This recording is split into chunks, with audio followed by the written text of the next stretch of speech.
Bà sụt đây bằng bọn nào kia trong miền chân là muối nó không sập hờประมาณ mới rồi bỏ lục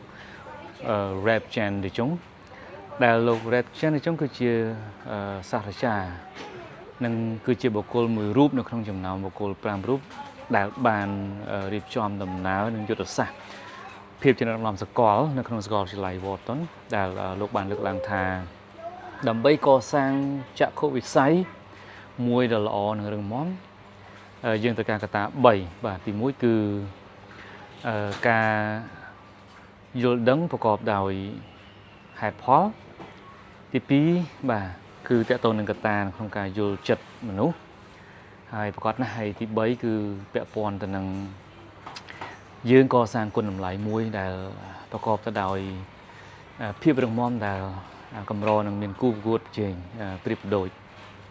នៅក្នុងនេះដើម្បីឲ្យចក្ខុវិស័យរបស់យើងបានរឹងមាំយើងត្រូវបញ្ចូលបាទធាតុផ្សំជាយុទ្ធសាស្ត្របាទបូករួមជាមួយនឹងរបៀបនៅក្នុងការអនុវត្តប្រកបដោយភាពបត់បែនអញ្ចឹងហើយបានជាលោក rap Chan ទីចុងគាត់បានសរសេរសៀវភៅមួយគឺ Anticipate ប្រមាលមើលដែលគាត់ឲ្យ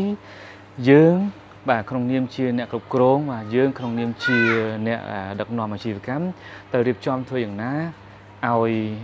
អង្គភាពរបស់ខ្លួនឲ្យក្រុមនៃធនធានមនុស្សរបស់ខ្លួននិងឲ្យផលិតផលឬក៏សេវាកម្មរបស់យើងប្រកបទៅដោយគុណតម្លៃជាមួយនឹងភាពរឹងមាំដែលអតិថិជនគួរជាទីត្រូវការបាទនៅក្នុងនោះមានកត្តាចំនួនបាទ6បាទដែលចាប់ដើមតាំងពី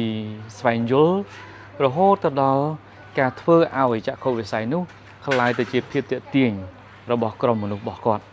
ឬក៏ក្រុមមនុស្សរបស់យើងដែលជាអ្នកដែលកសាងអង្គភាពនោះសម្រាប់កសាងអង្គភាពប្រកបដោយភាពរឹងមាំហើយយូរអង្វែងបាទដូច្នេះបើសិនជាបងប្អូនចង់ដឹងថាតើរបៀបនៅក្នុងការកសាងចក្ខុវិស័យរបៀបនៅក្នុងការដឹកនាំក្រុមហ៊ុនរបៀបនៅក្នុងការបញ្ចូលទៅលើគុណតម្លៃឲ្យអតិថិជនក៏ដូចជាឲ្យអ្នកប្រើប្រាស់របស់យើងគាត់ទទួលបានផ្លែផ្កានិងផលពិតប្រាកដបាទកុំភ្លេចបាទធ្វើការ download app Bookion នៅលើនេះបាទដោយសារតែសៀវភៅនេះខ្ញុំបានបញ្ចូលទៅក្នុង app Bookion រួចហើយសម្រាប់បងប្អូនបាទជាការអាននិងស្ដាប់បាទផ្ទាល់បងប្អូនគាត់តែចុច click link នៅក្នុង App Store ក៏បាន Play Store ក៏បានឬក៏នៅក្នុង ABA Mini App បងប្អូននឹងទទួលបានសៀវភៅនេះបាទសម្រាប់ការអាននិងស្ដាប់បាទទីណាក៏បានកន្លែងណាក៏បានអូខេឆ្នេះ complete បាទទិញឬក៏ download app Bookion បាទចូលទៅក្នុងទូរស័ព្ទរបស់ខ្លួនសម្រាប់រីករាយជាមួយនឹងការអានដែលគ្មានទីបញ្ចប់អរគុណ